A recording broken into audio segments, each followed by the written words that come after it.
প্রেমে মানুষ কি না করে এবং সেই জন্য তাদেরকে কি না ভোগ করতে হয়, সেইটা এই ফির আই হাসিনা দিলরুবা সিনেমাটা যেটা নেটফ্লিক্সে রিলিজ করেছে সেটা দেখলে আপনারা বুঝতে পারবেন।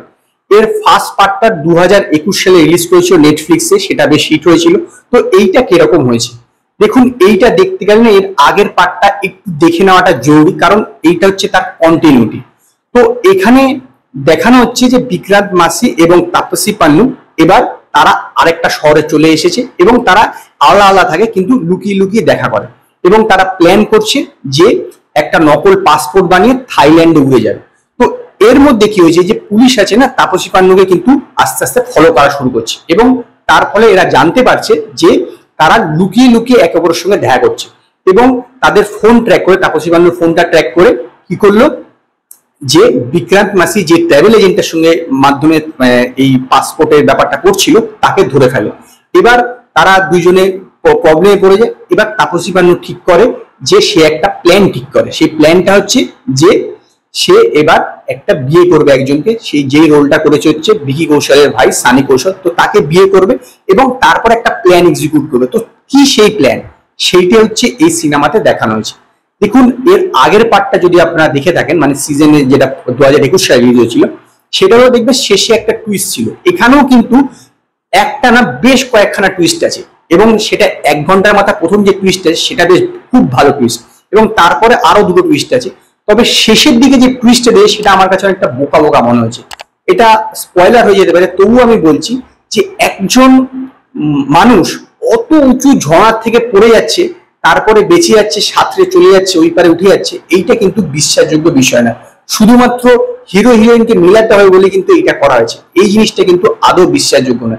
সমস্ত প্ল্যানই এক জায়গায় মনে হয়ে যায় যে মনোটোনাস মনে হতে হবে, মানে তারা যে জাতীয় প্ল্যান করছে সেইটাই কিন্তু খেটে যাচ্ছে, যে জাতীয় প্ল্যান করছে সেটাই খেটে যাচ্ছে, এইটা কিন্তু সবসময় কিন্তু খাটে না। এইটা কিন্তু এই যে সিনেমাটা সবচেয়ে বড় ড্রব্যাক, কারণ একটা সময় পর মনে হয়ে থাকবে যে ভাই তারা যা করছে তাই খেটে যাচ্ছে, যা করছে তাই খেটে যাচ্ছে এবং সঠিক হচ্ছে।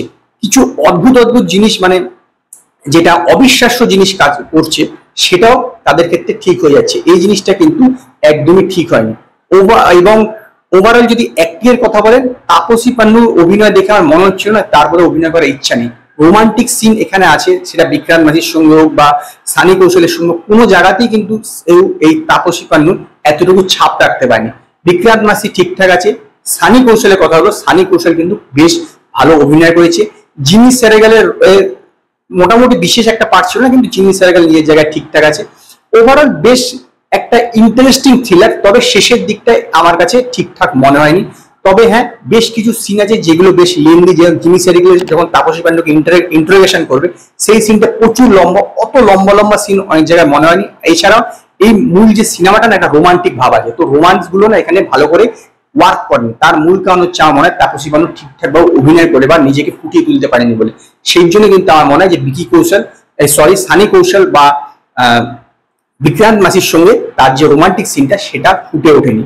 এবং এর আগের যে ব্যাপারটা, আগের পার্টটা ছিল সেটাতে না এই যে তাপসী পান্নুকে অনেকটা লাস্ট সময় দেখাইছিল, এইখানে কিন্তু সেই ব্যাপারটা নেই। এখানে অনেকটা বেশি রোমান্টিক, যার জন্য কি হচ্ছে যে রোমান্সটা যেহেতু সে ফুটে তুলতে পারেনি, সেই জন্য না অনেক জায়গাতে আপনার একটু বোর লাগবে, অনেকটা লেখালেখি যাবে, মনে হবে কি হচ্ছে এরকম। তো ওভারঅল বলা যেতে পারে আগের বারের মতো না হলেও এইবারটা ঠিকঠাক আছে, চলে যাবে। একটা ওটিটি প্ল্যাটফর্মে আপনারা একবার অবশ্যই দেখতে পারেন এই ফির আই হাসিনা দিলরুবা, এবং সেই কারণে আমি এই সিনেমাটাকে 5-এর মধ্যে 2.5 স্টার দেবো। যদি আপনারা ফির আই হাসিনা দিলরুবা এই সিনেমাটা দেখে থাকেন তো আপনারা আমার কমেন্টে জানাবেন আপনাদের এই সিনেমাটা কিরকম লেগেছে। যদি আপনাদের এই ভিডিওটি পছন্দ হয় ভিডিওটিকে লাইক করুন, কমেন্ট করুন, শেয়ার করুন, আর নতুন নতুন আপডেটের জন্য আমার চ্যানেলকে সাবস্ক্রাইব করুন।